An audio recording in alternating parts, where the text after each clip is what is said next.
شاید بزرگترین مانع ذهنی که تا الان باعث شده ما نتونیم سفرهای طولانی مدت رو استارت بزنیم، مانع بزرگی به نام نبود پشتوانه مالی مناسب. من تو این قسمت میخوام یک سری مشاغل کار در سفر رو معرفی کنم تا بتونین هم هزینه‌های سفر رو مدیریت کنین، هم پسنداز داشته باشین برای ادامه سفر.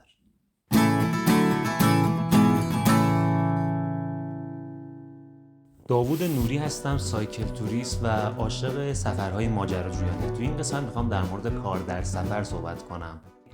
کسی که دوست داره سفر کنه و تو سفر بتونه یه شرایط رو برای خودش مهیا کنه که کار بکنه و بتونه از پس هزینه‌های سفر بر بیاد. حالا سبکای سفر متفاوتن بنا به شرایط شما، موقعیتی که توش هستین، کشوری که میخواین در واقع کشور مقصد باشه برای سفر، یا حتی خود ایران، شهرهایی که مد نظرتونه، بر اساس اون میتونین کار در سفرتون رو طراحی کنین. در کل مشاغل کار در سفر به دو دسته تقسیم میشه. دسته‌ای که در واقع مشاغل عمومی هستند، دسته‌ای که مشاغل تخصصی هستند. خب مشاغل عمومی خیلی در دسترس همه هستن، همه میتونن انجام بدن، به مهارت خاصی نیاز نیست برای انجامش. و البته مشکلی که هست اینه که چون همه میتونن انجام بدن، در واقع درآمدش هم میتونه کم باشه. دسته دوم، دسته کارهای تخصصی، شرایطش خیلی بهتره. شما درآمد خیلی بالاتری خواهید داشت توی این دسته. خب بریم سراغ معرفی شغلایی که توی دسته مشاغل عمومی در واقع تقسیم بندی میشن. شغل اولی که من میخوام اشاره کنم شغل باریستاییه، یا در واقع هر کاری که مربوط به کافی شاپه. حالا باریستایی یه قسمتشه، سالونداری یه قسمتشه، در واقع بارتندری یه قسمتشه. این شغل میتونه حالا مثلا به صورت پاره وقت انجام بشه و پیک کاری کافی شاپ معمولا از بعد ظهر ساعت 5-6 شروع میشه تا هولوش مثلا ساعت 12-1 شب، و شما میتونین جدا از اینکه برای سفرتون وقت میذارین تو اون منطقه، آخر اون روز یعنی عصر به بعد برای این کار وقت بذارین و درآمدش هم یه جوری که میتونین مخارج روزانه رو در بیارین. گزینه دوم کار در هاستله که اقامتگاه هاستل‌ها جایی هستن که به صورت اشتراکی شما اونجا تختی رو میگیرین یا غذایی رو تهیه میکنین. خیلی میتونین از نظر اقتصادی مدیریت کنین سفرتون رو توی هاستل ها، اقامتگاه ها، برخلاف هتل ها.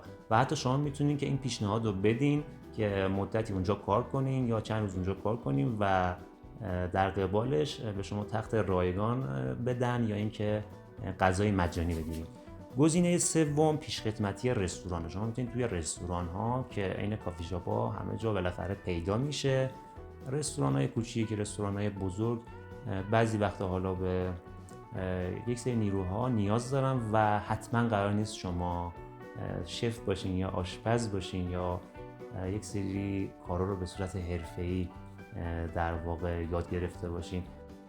گزینه بعدی که من خیلی خودم دوست دارم، در واقع با اینکه شغل عمومی حساب میشه ولی خیلی عاشقشم اینو تجربه کنم، کارگری مزرعه یا کار در مزرعه هست که فوق العاده است به نظرم. حالا چون مزرعه ها در واقع اطراف شهرها هستن، روستا هستن، خیلی حس و حال خوبی دارن، آرامش خوبی دارن و به دور از هیاهوی شهر، آلودگی شهر هستن. به نظرم تجربه خیلی متفاوتی میتونه باشه و البته یه مقدار باید از نظر بدنی هم توانایی کار در مزرعه رو داشته باشین که بتونین در واقع این کار رو قبول کنین. گزینه بعدی فروشندگی هست.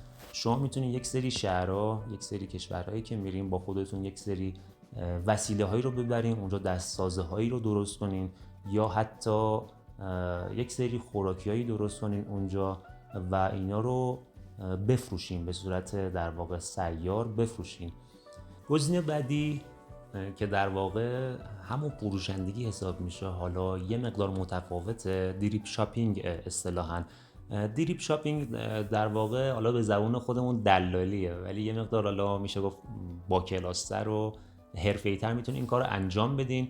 اینکه شما هر شهری یا کشوری که رفتین، هر جایی که مقصد گردشگری حساب میشه برای شما، اونجا میتونین یک سری محصولاتی رو در واقع شناسایی کنین هر چیزی که تو اون شهر در واقع تولید میشه اینو بتونین شناسایی کنین و یک بازاری رو پیدا کنین، بازار هدفی رو پیدا کنین براش، توی پیجتون اینو معرفی کنین به مخاطبای خودتون و این بازار که شناسایی کردین بازار در واقع عرضه و تقاضا. گزینه بعدی نگهداری از کودکانه. تو ایران نمیدونم چند درصد هستن که مثلا اطمینان کنم به کسی که در واقع بچه‌شون رو بسپارن، حالا بنا به دلایلی خودشون میخوام برن یک سفر کاری یا اینکه درگیریاشون زیاده، ولی توی کشورهای اروپایی این داستان خیلی جا افتاده که حالا زوجی خیلی درگیر کارشون هستن یا سفر کاری میخوام برن، بچه‌شون رو میسپارن در واقع به یک بیبی سیتر، به کسی که بیاد داخل خونه از بچه نگهداری کنه، به کارهای خونه برسه، حتی بره خرید، بچه رو ببره مدرسه و در قبالش یک جایی رو برای این نفر اختصاص میدن که در واقع اقامت داشته باشه و حتی بر خودش غذا درست کنه، انگار عضوی از اون خانواده میشه برای مدتی و پول خوبی هم میدن، میتونید در کنار هزینه‌های سفر پس‌اندازم داشته باشین. گزینه بعدی که اینم خیلی برای من خیلی جذاب و هیجان انگیزه، کار در کشتی کروزه. این هم جزو کارهایی که در واقع شما توی سفر تجربه میکنیم و یه سری مهارت‌ها رو به دست میاریم. خب بهتر ما اگه توی شهری زندگی کنیم که ساحلی نباشه، به دریا و اقیانوس دسترسی نداشته باشه، نمیتونیم این کار رو تجربه کنیم. پس این هم جزو کارهاییه که جدا از در واقع تامین مالی و درآمدزایی میتونه تجربه جالبی باشه که حالا اینم مستلزم یه مقدار پیش نیازهایی هست که یاد گرفته باشیم، یه مقدار توانایی بدنیمون اوکی باشه، حالا یه مقدار توانایی اینو داشته باشیم که چند روزی شاید چند هفته‌ای توی در واقع تو دریا روی کشتی زندگی کنیم. خب بریم سراغ مشاغل تخصصی، مشاغلی که مستلزم اینه که شما تجربه کافی رو تو اون زمینه داشته باشیم و مهارتی رو یاد گرفته باشیم و حتی مدرکی رو به صورت بین‌المللی دستتون داشته باشیم که هر جایی بریم اینو مشخص کنه که شما در واقع تو اون رشته صاحب نظرین و سالها وقت گذاشتین و یاد گرفتین و مدرکی رو به دست آوردین و این مهارت‌ها، این مشاغل تخصصی خیلی میتونه درآمد خوبی رو داشته باشه. گزینه اول عکاسیه.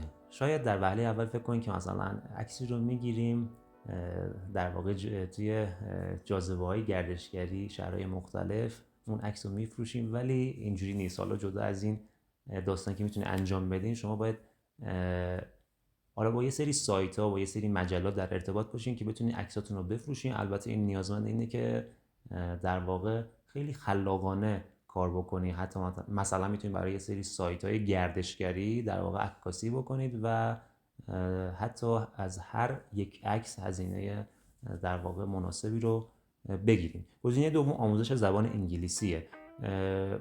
مخصوصا اگه شما رشته‌تون در واقع انگلیسی بوده باشه و تونسته باشین مدرک سلتا رو گرفته باشین، مدرک بین‌المللی تدریس، این امکان رو دارین که حالا تو کل دنیا مخصوصا توی کشورهای غیر انگلیسی زبان بتونین تدریس زبان بکنین و در قبالش خیلی درآمد خوبی داشته باشین. حتی میتونین با این درآمد خونه‌ای رو اجاره بگیرین و حتی ماشینی داشته باشین. گزینه بعدی آشپزیه. شما اگه آشپز قدری باشین میتونین هر جایی رفتین یک رستوران رو پیدا کنین و بگین که چند روزی اونجا میتونین آشپزی کنین و حتی منویی که میتونین ارائه بدین برای اون رستوران اینه که آشپزی منطقه خودتون، یه سری غذاهایی که در واقع اختصاص داره به منطقه خودتون اونجا در واقع آشپزی کنیم و یک منوی جدیدی رو به اون رستوران اضافه میکنیم و این خیلی میتونه جذاب باشه برای در واقع اون شهر یا کشور که یه غذای دیگه‌ای توسط یه آشپز حرفه‌ای داره طبخ میشه و این خیلی میتونه هیجان انگیز باشه. گزینه بعدی مربی ورزشیه یا در واقع ماساژور. گزینه بعدی نجات غریقه که یک مهارت در واقع خاصیه که منحصر به فرده و این میتونه شرایط خوبی باشه برای شهرهای ساحلی. گزینه بعدی که منم خیلی دوست دارم نوازندگیه. شما اگه مسلط باشین به یک سازی و مخصوصا اون ساز در واقع قابل حمل باشه، مثل من که ساز دهنی میزنم، بعضی جاها رو دوست دارم این ساز رو بنوازم، حالا نه برای کار در سفر، برای حس حال خوبه. شما میتونید اینو به عنوان گزینه در نظر بگیرین که باهاش یک سری جایی مثلا توریستی نوازندگی بکنین و در کنار اینکه حس و حال خوبی رو در واقع به بومیان اونجا، به توریستای اونجا انتقال میدین، میتونین درآمد خوبی هم داشته باشین در کنارش. گزینه بعدی که در واقع بازم مربوط به مشاغل تخصصیه، دورکاری یا فریلنسرینگه. شما میتونید یه سری کارها رو برای مثال طراحی وبسایت، کارهای گرافیکی یا نویسندگی یا در واقع همون عکاسیه. گزینه بعدی راهنمای گردشگریه. شما میتونید با کسب اطلاعات در واقع مربوط به اون منطقه، به اون شهر، راهنمای گردشگر باشین و اگه بتونید حالا مثلا به 2 زبان مسلط باشین، انگلیسی و زبان اون منطقه، حالا مثلا میخوایم به ترکیه برین، ترکیه و انگلیسی مسلط باشین که فوق العاده است و اینم مستلزم اینه که در واقع کارت تور لیدری داشته باشین.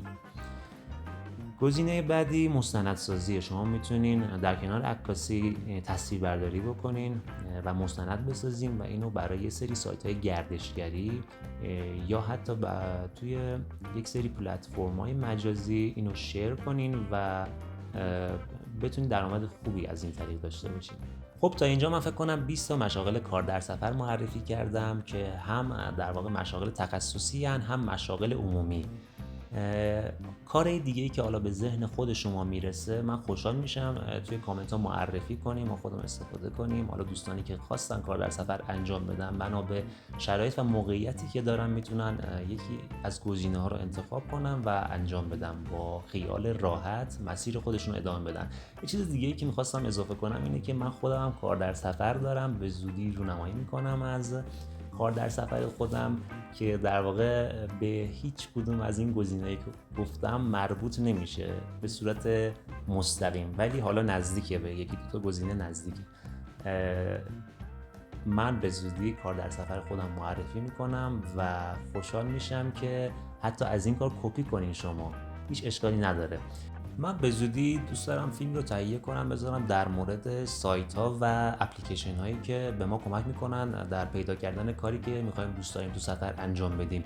این اپلیکیشن ها یک سری کارها، یک سری در واقع مشاغلی که به نیروهای حرفه‌ای یا حتی عمومی نیاز دارن، با ذکر جزئیات این امکانو در اختیار ما میذارن که بتونیم آزادانه انتخاب کنیم کاری که میخوایم تو سفر انجام بدیم و بدون استرس بریم جایی که در واقع میخوایم چند روزی بمونیم، حتی چند هفته یا چند ماه بمونیم و مطمئن بشیم که اونجا درآمدم خواهیم داشت و میتونیم در کنار درآمدمون گشت و گذار و در واقع سیاحت خودمون رو داشته باشیم. در آخر من چند تا نکته رو میخوام ذکر کنم که در انتخاب کار در سفر حتما به این مسائل دقت داشته باشیم. یکی اینه که حتما طرف مقابل خودتون رو که در واقع کارتون رو ارائه میدین، آموزش یا خدمات خودتون ارائه میدین، حتما بشناسین که چه کسی هست. نکته دوم اینه که در مورد کاری که میخواین ارائه بدین جزئیاتش رو کامل بدونین، اطلاع داشته باشین که چه انتظاری در واقع از شما دارن در مورد اون کار و حتما حقوق و مزایا و شرایطی که در قبال اون کار انجام میدین رو با تمام جزئیات بپرسین و حتی موقعی رو یادداشت کنین، قراردادی رو امضا کنین که کار از محکم کاری عیب نمیکنه. ساعت کاری رو هم مشخص کنین. ساعت کاری بهتره که به نظر من پاره وقت باشه که بتونین به سفر خودتون هم برسین و طمعکار نباشین که حتما جایی برین که صرفاً تایمتون به کار کردن بگذره. و در آخر میخواستم این قضیه رو بگم که حتما کاری رو انتخاب کنین که متناسب با هزینه‌های زندگی تو اون شهر یا کشور باشه، که خیالتون راحت باشه که اونجا رفتین از نظر هزینه مالی کم نیارید. موفق باشید.